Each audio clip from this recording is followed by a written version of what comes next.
इधर आ रहा अली, इधर आ जरा। कल छुट्टी क्यों की थी ट्यूशन? फुफ्फो पास गए थे, मां तेरी दी फुफ्फी ना तेरे ना बनदी नहीं, 3-3 महीने तुहाडे कोल रह के जांदी है। केड़ा दरेवा चढ़िया सी?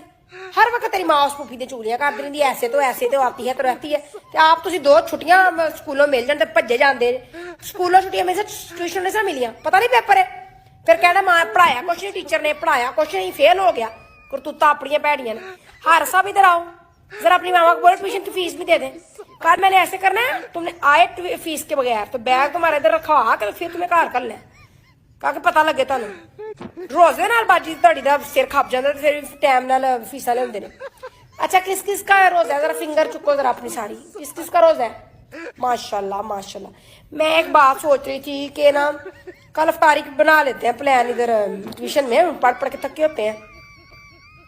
तो सब बच्चे ना 100-100 रुपया लेके आए। कल हम बाहर से मंगाएंगे, टीचर भी डालेगी, टीचर 200 डाल देगी। इन्होंने आखियो मावा तुहाडियां अगे फीस देन लगे इन्ना कंजूसी कर दियां ने, पूरा रोना पैंदा 10 तारीख तक। तो हारस तुम साथ ट्यूशन फीस भी लाओगे और 700 रुपया भी लेके आओगे, सुन लिए? हाँ जी, मेहरबानी तुहाडी।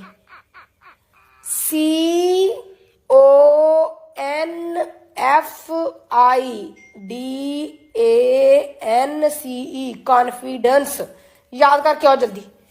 हाँ जी, सब अब सुबह 100 रुपया लेके आएंगे, तो जिनकी फीस नहीं है वो लेके आएंगे। और छुट्टी और तो बाद अली साहब की ना ड्रामा बनाया। हेलो जी, अपने दर्जी नूं आख मैनू कोई 2-4 जोड़े सी दे। ये 4 कोई जोड़े मैं सामभ के रखे हुए सी कि चल जो जिंदगी च कोई औखा सौखा वेला आएगा तो सुहा के ते पा लांगी। तो वेला आ ही चलिया।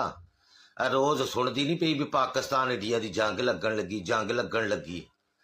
आहो तो की जंग दे विच कपड़े नहीं पाई दे, बगैर कपड़िया की जंग लड़ ली दी। हद मुक गई है तेरे वाली। सुनने तो असी भी निक्किया होंदिया तो पे वां कि जंग लग चली लिए, ट्रक की बत्ती मगरी डाया है, फिर झग वांगू बह जाते हैं। आहो तो जे लग गई जंग तो मैनू किन्ने सी के देने नहीं कपड़े?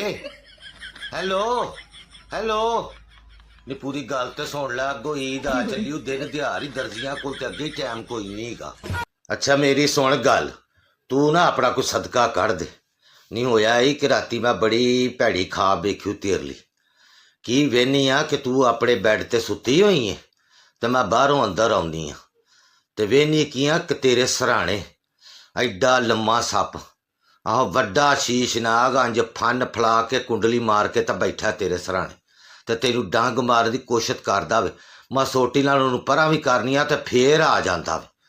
तो सप तो याद आया खसबैंड तेरा कोई चंगा होया कि उंज दा उंज ही चवल।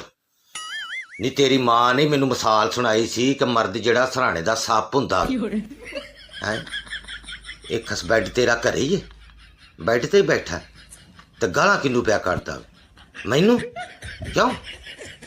ओए मर जाइए। नहीं तो फोन का स्पीकर ऑन नहीं रखा होया?